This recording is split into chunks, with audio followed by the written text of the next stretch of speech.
The Lord be with you. And with your spirit. A reading from the Holy Gospel according to St. Luke. Glory to you, O Lord.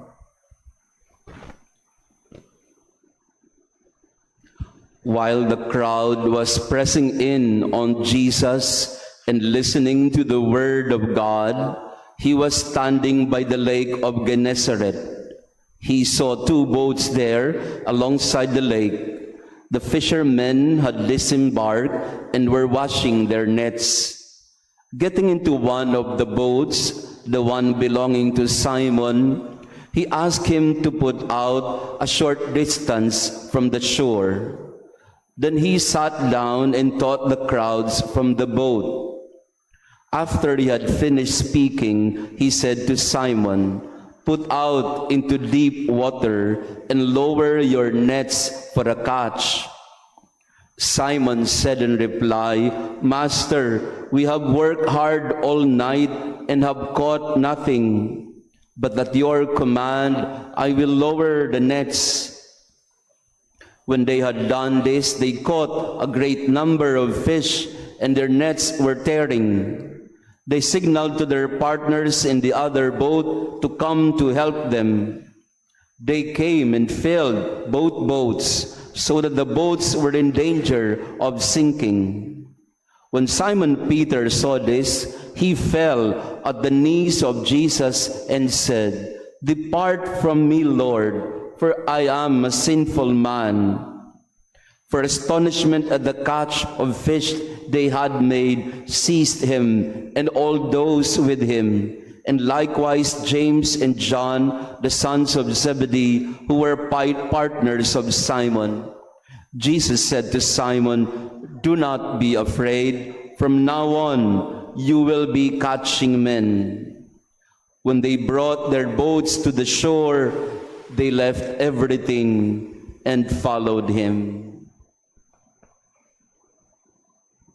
The Gospel of the Lord. Praise to you, Lord Jesus Christ. Please be seated. Praise be Jesus Christ. Now and forever. Good morning, dear friends. Pakibati din ng good morning ang ating mga kasama ngayong umaga. Beautiful Sunday to be together. And also to our online parishioners, thank you for praying with us today. Tatlong tao ang binibigay sa atin sa araw na ito para tingnan ang halimbawang binibigay nila sa atin. Si Isaías sa unang pagbasa, si Pablo sa pangalawa, at si Pedro sa Ebanghelyo. May pagkakatulad ang kanilang mga kwento. Nagsimula silang lahat sa karanasan ng kanilang kahinaan. They initially felt their unworthiness. Ang sabi ni Isaiah sa unang pagbasa, "Lord, I am a man of unclean lips, living among a people of unclean lips. I'm not worthy of you." Sabi naman ni San Pablo sa kanyang sulat sa mga taga-Korinto, "For I am the least of the apostles, not fit to be an apostle, because I persecuted the church of God." Sabi ni Pedro sa ating Ebanghelyo, "Depart from me, Lord, for I am a sinful man." These three men, when they were faced with the presence of God, they felt their sinfulness and unworthiness. Isaiah was in the vision of a temple, God seated on a lofty throne with all the angels, seraphims, and cherubims before God, saying, "Holy, holy, holy." And Isaiah felt, "I'm not even worthy to be here." Maraming beses po ay mayroong pakiramdam ang mga tao na ganon. The recognition of our own inadequacies and our own limitations, weaknesses, and shortcomings, and they debilitate us, they weaken us, and they take away our sense of self-esteem or self-worth. Sometimes our sin can be like a mountain before us, blocking our vision of what we are supposed to become. Minsan po, meron po kaming isang estudyante, I teach in the seminary, and it was the comprehensive exams. And of course, comprehensive exams, you have to know everything so that you can pass the course. So when he came to us, there were 4 of us in the panel, and then we asked him the first question, and I also asked my question. 4 of us, we gave him our particular questions for the comprehensive exams, and he was just looking at us, staring at us, and he began to cry, and then left. So sinundan ko yung estudyante, sabi ko, oh, what happened? Sabi niya, Father, nawala lahat ng pinag-aralan ko. Natakot ako kasi baka magkamali ako. Sabi ko, sige, magpahinga ka muna. We will call on you later, pero you have to come back. He was paralyzed when he felt he should not make a mistake. And I tried to convince him na it's okay. Okay naman maging mali ang sagot. Hindi naman lahat makukuha agad. Don't be afraid to fail even. Don't be afraid to say the wrong answer. It's okay. Sometimes when people are afraid of their vulnerabilities and weaknesses, they think that they will not get it right anymore. Maraming tao ngayon may problema sa self-esteem. Pakiramdam nila, masama akong tao eh. Nagkamali ako eh. Hindi ako perpekto eh. So kaya, dahil nararamdaman nila yung kahinaan, ayaw na nila. One time po, meron akong kausap na ganun din ang sitwasyon niya. Father, hindi ko alam paano sasabihin sa asawa ko ito. Pero naubos ko na yung savings namin. Ang asawa ko, OFW, nagtatrabaho siya abroad. Nag-iipon kami para makapagpatayo kami ng bahay. Nakabili na kami ng lupa, pero bahay ang pinag-iipunan namin. Kaya lang, na-invest ko yung pera. Na-scam kami, ako. Ubus na ngayon ng savings, hindi ko alam paano sasabihin sa asawa ko. Panigurado, mag-aaway kami o baka hiwalayan pa ako. Ano pong gagawin ko? She was overwhelmed by her own mistake. And she was blaming herself, and she felt that it was hopeless. And she did not want to reveal to her husband what happened. She wanted to make it right on her own, and she was asking me for advice. Ano pong gagawin ko? And outrightly, I told her, you have to be honest with your husband. Tell him right away. He will understand. If he loves you, he will understand. Maraming beses sa buhay ng tao, parang pakiramdam natin, yung pagkakamali natin, wala nang karapatan tayong bumangon.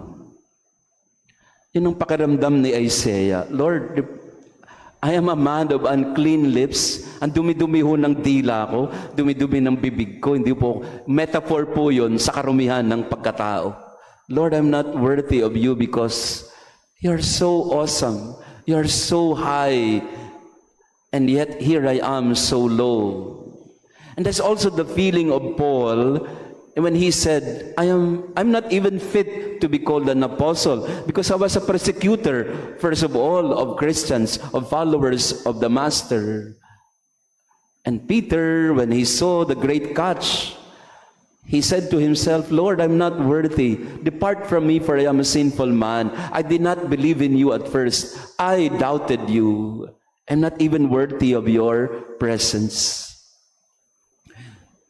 Bishop Fulton Sheen, he said something like that. The nearer Christ comes to a heart, the more it becomes conscious of its guilt. The nearer Christ comes to a heart, the more it becomes conscious of its guilt. Before a good person we recognize our mistake. Before someone who loves us so much, we recognize our inadequacy. But this presence of a loving person that makes us guilty of ourselves, it will then ask either for His mercy and find peace, or else it will turn against Him because it is not yet ready to give up its sinfulness. Ang sabi ni Bishop Fulton Sheen, sa harap ng isang mas mabuting tao at nararamdaman mo ang iyong mga pagkakamali, dalawang bagay lang ang pwedeng mangyari sa iyo. Aminin mo sa Kanya para makahanap ka ng kapayapaan ang iyong kahinaan at pagkakamali, o tumalikod ka at iwanan mo siya kasi hindi ka pa handa na humingi ng tawad at tanggapin ang iyong pagkakasala.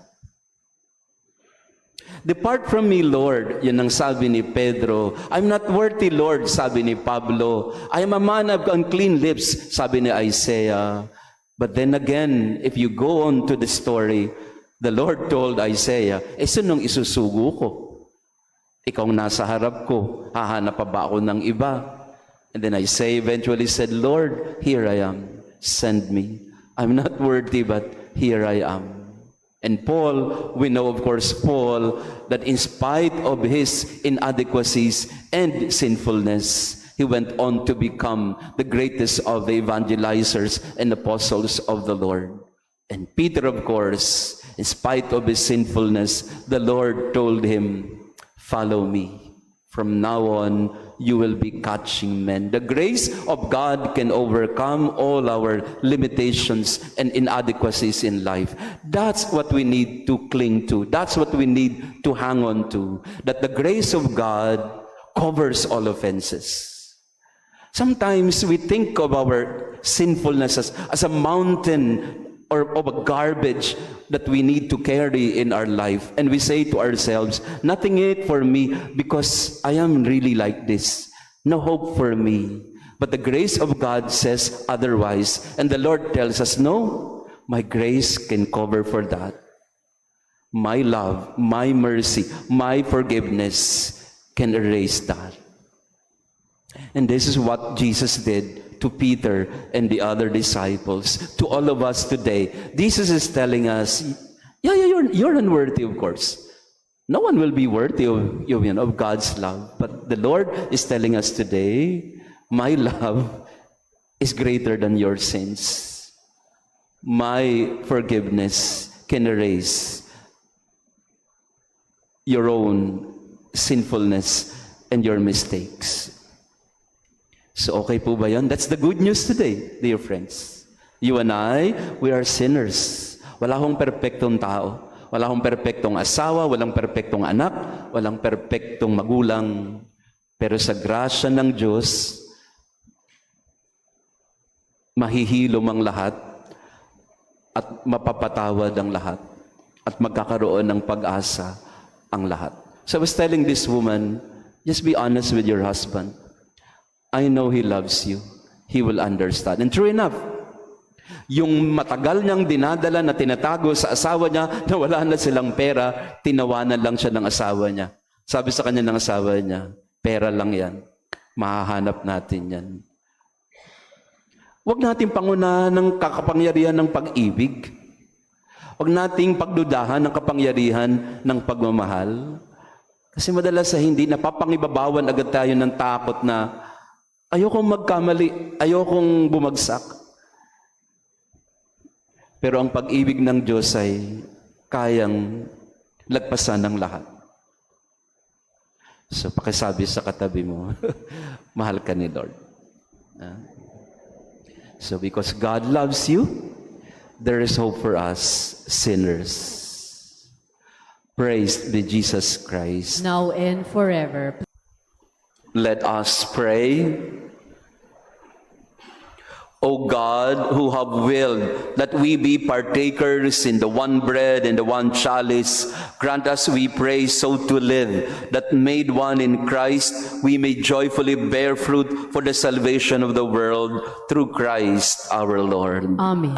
Maraming salamat po sa inyong pagdalo sa ating banal na misa. To our visitors and pilgrims, thank you for being with us today. And our online parishioners, thank you for praying with us. Friends, we are never worthy of anything at all in life. If at all, it is because of God's grace.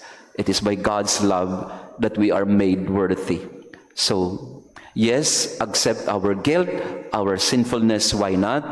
But never, never be overcome and broken by your sinfulness. God's love can heal everything. Love can heal everything. May I invite all the couples who are celebrating their wedding anniversary this month of February to come forward for the blessing of couples. At kahit hindi po anniversary, mag-asawa, you can come forward dahil po Valentine's na. Basbasan natin ang mga mag-asawa.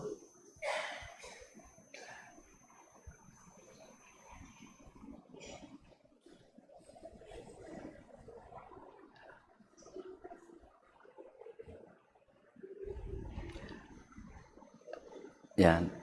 I have a couple here. I'd like to mention them, si Cindy at si Charles. Kinasal ko sila nung Friday. Andito na agad kayo. Wala man lang honeymoon.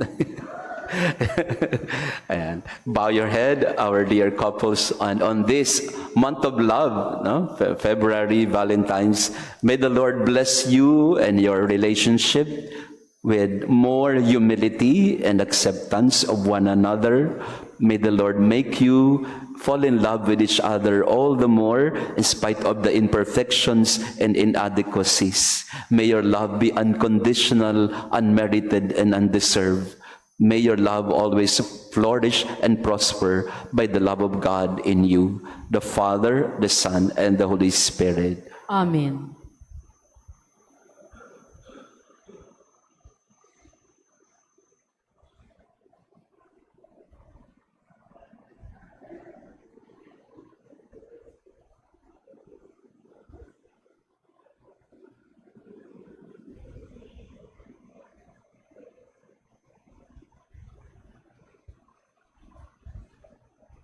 Happy Valentine's sa inyong lahat. The Lord be with you. And with your spirit. And may our loving God bless you and your family, the Father, the Son, and the Holy Spirit. Amen. Our Mass has been offered. Go in peace to love and serve the Lord. Thanks be to God.